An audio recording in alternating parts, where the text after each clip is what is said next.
Hello, rich people. I'm Samuel Smiley. You may not feel like you're rich just yet, but keep speaking it, and you'll be it. In this channel, I'll be covering a topic that affects every facet of our lives. The green, the paper, the frog skin. Okay, that's weird. But I'm talking about money and finances, along with revealing my income along the way and sharing my journey as we together grow into financial freedom. I hope to provide you and your friends and family with great tips and tricks and insight to reach your financial goals. And to start us out right, do me and yourself a favor and please smash that like button. It's really going to help my YouTube channel as we grow together, and I really appreciate it. So for most of us, life as we know it has been completely changed in many ways. We can't hang out with our friends and shop or eat at our favorite places. Some of us have even been wearing the same sweatpants since this all started. No, I'm kidding, but you know who you are.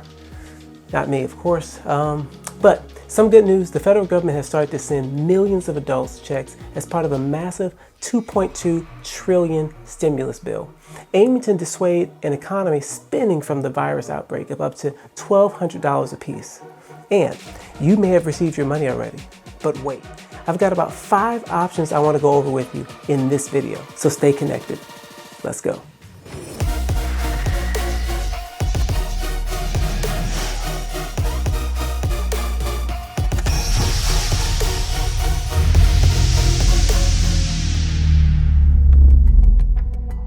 A growing percentage of Americans are out of work or have had their hours reduced due to the virus pandemic. If you fall into that category, I want you to know that my sincerest thoughts and prayers are with you and your family during this time. A lot of people I personally know have been furloughed or laid off. My parents who live in Florida are able to continue to work as my mom's job can be done at home and my dad's job is considered essential. For that, I am very thankful. I am also able to work from home. But even so, all of us can feel uncertain as things continue to develop and companies make decisions that impact all of us. During this time, you may have more than likely started to rely on emergency savings to get through this period. I have to tell you that though I am not a financial advisor, I have done the research so you can have access to the best and most up-to-date advice on your finances right now. So that's what we're here. I was thinking to myself, when will I see the direct deposit?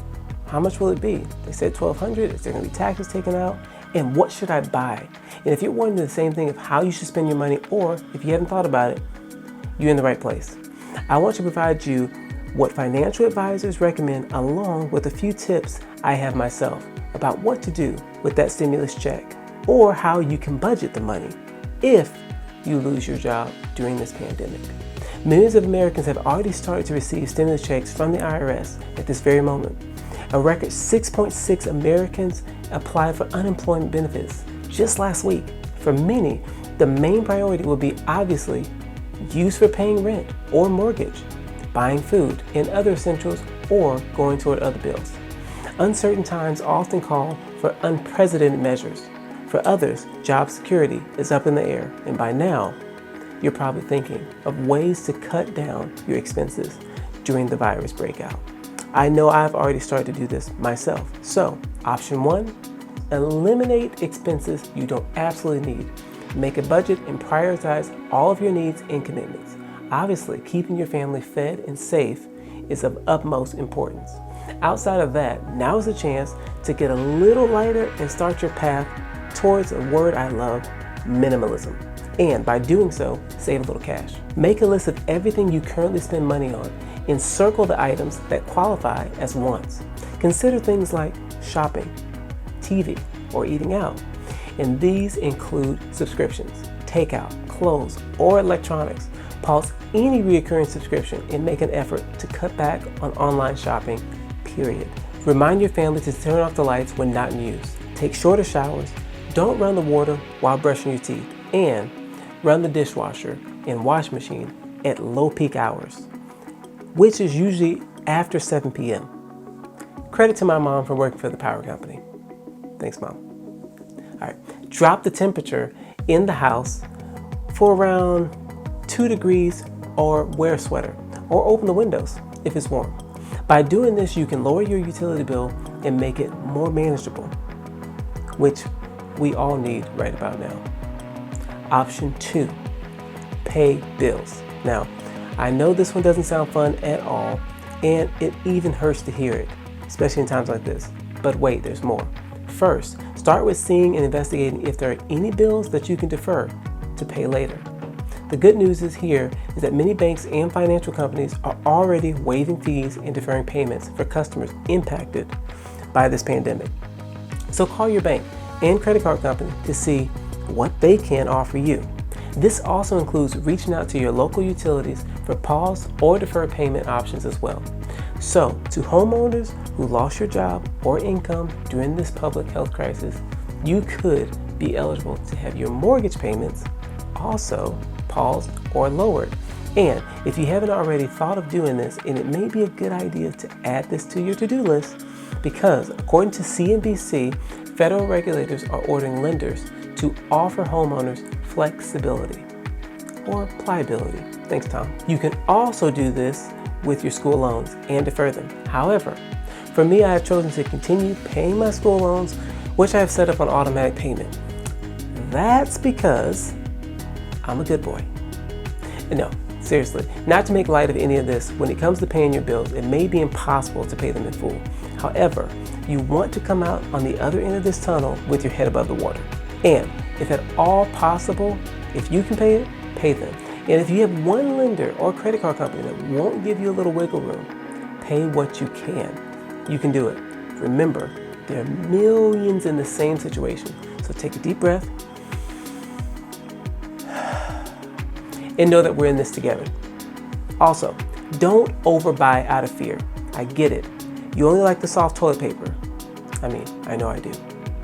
I suggest planning your meals before grocery shopping, which is what I do. So why not be like me? I write everything I need down, and then I meal prep so I know how long my food will last me. I try to shop for about 2 to 3 weeks, with maybe 1 or 2 days where I'll need to visit the store for fresh produce like apples, bananas, spinach, and things. And of course, I need my fresh avocados. This will limit my interaction with others. And that brings us to option 3, save and start an emergency fund.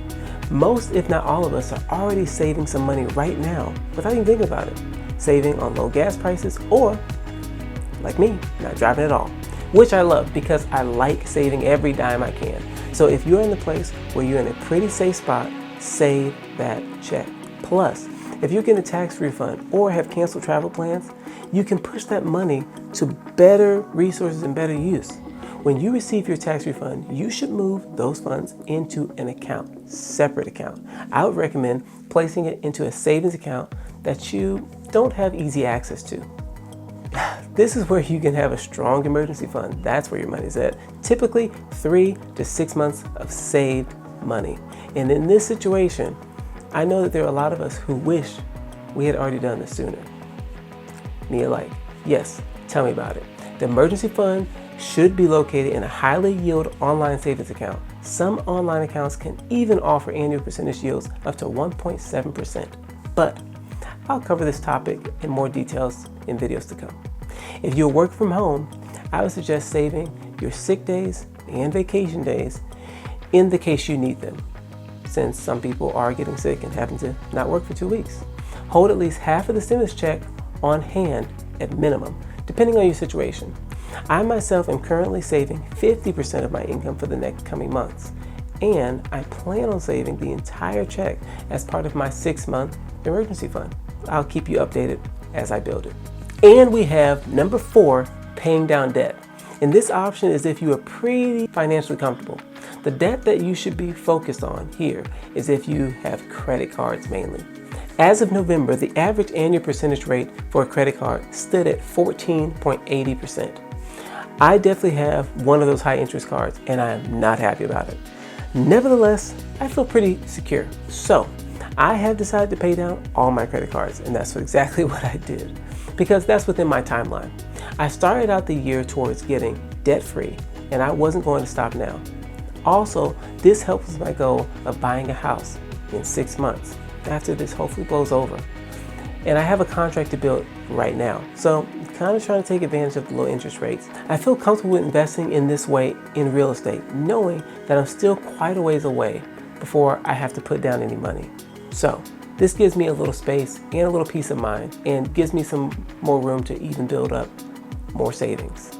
Until then, I'm still only paying $700 in rent for my apartment. Option 5, last but not least, invest it cautiously. Based on our history, the best time to invest is when the market has crashed, and experts are suggesting that those who can take advantage of the opportunities.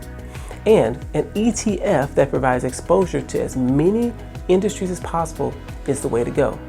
An ETF is a security containing a basket of stocks that often tracks an index or has a specific focus. In effect, it provides instant diversification, especially when it comes to those who aren't investing large sums of cash. This provides a growth opportunity for the future, but also offsets the risk of buying into individual companies that may not make it and they may go bankrupt. One good way to spread risk and diversify at a low cost is looking for an ETF tracking the index like the S&P 500 SPX, plus 1.44%. This could be good for the long haul. Eventually, the downtime has always been erased by a bull market rally. In other words, long-term investors with cash to spare would be wise to consider putting it to work right now. Understandably, not everyone is too fond of putting their money to work in individual stocks, and that's where exchange-traded funds, ETFs, come in handy. The top ETF funds that pay dividends, some of them are Van Eck, S&P 500, Vector Gold Miners ETF, Utility Selector, SPDR Fund, Van Eck Vector Semiconductor. These are just a few dividend stocks. How do dividends work? I'm glad you asked. Essentially, for every share of a dividend stock that you own, you are paid a portion of the company's earnings. You get paid simply for owning the stock. A dividend is a distribution of a portion of a company's earnings to some of its shareholders. Dividends can be issued as cash payments, stock shares, or better yet, property. Dividends are paid based on how many shares you own, or DPS, dividends per share. If a company declares a $1 share dividend and you own 100 shares, well, then you receive $100. And this is why dividend stock investing is a great source of passive income. It may take some time to build up a big enough portfolio in order to really see good returns paid out to you, but it's a wonderful option in the long haul. I myself am not in this game just yet or investing in this way, so I'm holding my cash. Things can change, and they definitely will in the next 6 months to 12. However, we'll cross that bridge when we cross that bridge. So even if you don't want to take advantage of the stock market just yet, or if you're like, you know what, I'm still in a comfortable place, well, I have another option for you. You can take advantage of the low interest rates in real estate. Now, a lot of stuff going on this subject, and I get it. However, as long as you have a credit score of at least 700 and you got some cash to spend, meaning 20% down, you can still play ball. However, keep in mind that everyone will not be eligible. The banks have made it just a teeny bit harder to do this. That's why my house that I'm buying is a little further out. But on that topic, also, if you already own a home, check to see if there's better rates for your mortgage. As a substitute, you may look into refinance your home at a far lower interest price, which in turn can lower your monthly statement significantly. This will assist you to build equity quicker through placing more of your hard-earned money towards your actual principal. And I mean, it just makes sense. It just does. Thank you guys so much for watching. I hope that you enjoyed this video. Be sure to smash that like button if you haven't already. Share this video with a friend, and I definitely want to hear from you. So comment down below. If I missed something, hit me up. Let's talk about it. Let me know how you're doing and how you're going to spend this money. And I'll definitely be reading your comments. If you haven't already, subscribe. Just do it. You know you want to. And add me on Instagram, where I'll be posting daily. Thank you again for watching, guys. Onward, upward, and out.